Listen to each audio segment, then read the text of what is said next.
मनाला पडतो ना, त्यावेळी नुकतंच काही दिवसांपूर्वी एका कॉलेजमध्ये काव्य संमेलन ऐकण्यासाठी गेलो होतो आणि ते काव्य संमेलन ऐकत असताना आमची 14 ते 20 वयोगटातली पोरं त्या ठिकाणी कविता सांगायला येत होती, कविता सांगून परत जात होती आणि असंच आमचं एक 15 ते 20 वयोगटातलं पोरग त्या ठिकाणी कविता सांगायला आलं आणि आमच्या पोराच्या कवितेचं नाव होतं प्रेमाला उपमा नाही.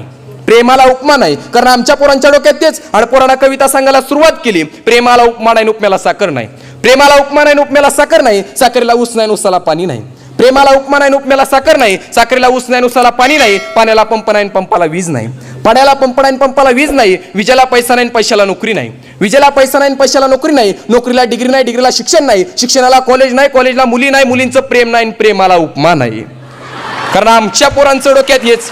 कारण शिवाजीराजे संभाजीराजे तुम्हा मला समजलेच नाहीत आणि मग कधीतरी शिवाजीराजांना संभाजीराजांना मला सांगावं असं वाटतं की संभाजीराजे तुमचा वारसा आजही आमच्या मातीत जपला नाही जातो. संभाजीराजे शिवाजीराजे तुम्हाला सुपारीच्या खंडाचं सुद्धा व्यसन नव्हतं राजे, पण तुमचाच वारसा सांगणारे आमची पोरं मात्र आता निरोगी निर्व्यसनी नाही राहिलीत राजे. अहो राजे, स्वराज्य करता नाही तर बिडी आणि पुडी करता आमची पोरं मरायला तयार झालीत राजे. अहो राजे, कशी उचलत होतात तुम्ही एवढ्या अवजड तलवार. आमचं तर या दारूमुळं आमच्या पोरांचे चहाचा कप उचलताना हात थरथर कापतात राजे. अर्धाच्या कपात तर अर्धाच्या बशीत अशी हास्यास्पद अवस्था आहे राजे. आणि तरी आम्ही म्हणतो की संभाजीराजे शिवाजीराजे तुम्ही पुन्हा जन्माला या. पण मी म्हणतो राजे संभाजीराजे शिवाजीराजे तुम्ही पुन्हा जन्माला यालच कसे, कारण हल्ली आम्ही जिजाऊ गर्भातच मारतोय म्हटल्यावर शिवाजी आणि संभाजीचा विषय उरलाच कुठे राजे.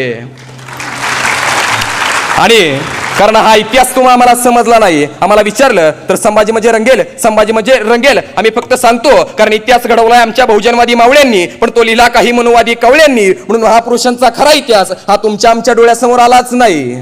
आणि म्हणून खऱ्या अर्थानं आम्हाला जर विचारलं तर आम्ही सांगतो संभाजी म्हणजे रंगेल. आधी कधीतरी अभ्यास करा म्हणजे लक्षात येतं संभाजी म्हणजे कोण आहे. फक्त शिवाजी महाराजांचा पुत्र नाही, मराठमोळ्या मातीतला दुसरा छत्रपती नाही, जगाच्या इतिहासातला फक्त पराक्रमी पुत्र नाही. कधीतरी अभ्यास करा म्हणजे लक्षात येतं संभाजी म्हणजे कोण आहे. संभाजी म्हणजे औरंगजेबाच्या 5 लाख सैन्याला 9 वर्ष सळोकी पळ करून सोडणारा राजा म्हणजे संभाजी आहे. आषाढी कार्तिकी वारीला लष्करी संरक्षण पुरवणारा राजा म्हणजे संभाजी आहे. 9 वर्ष तलवारीच्या पात्यावर मरण पेरून धरणारा राजा म्हणजे संभाजी आहे. तर स म्हणजे संकटांशी भा म्हणजे भारतीयांनी जी म्हणजे जिद्दीनं कसं लढावं याचं नाव म्हणजे संभाजी आहे.